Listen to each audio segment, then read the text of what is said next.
Replacing the battery in your Volvo V40 key fob from 2013 to 2016 is a simple DIY task that anyone can do at home.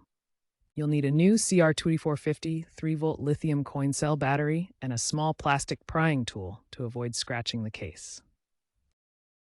First, if your key fob has a physical key blade, make sure it's fully retracted to prevent damage during disassembly.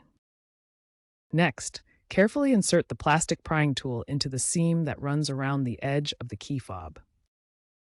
Gently twist the tool to release the clips and separate the two plastic halves of the key fob. Take note of how the battery is oriented. The positive side should be facing up.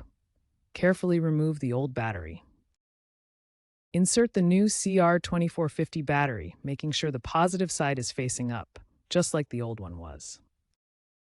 Snap the two halves of the key fob back together securely. Check that there are no gaps and the case is fully closed.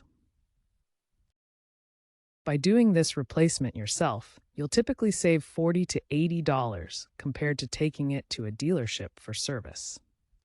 If your remote isn't working after the battery swap, first double-check the battery orientation and ensure the contacts are clean.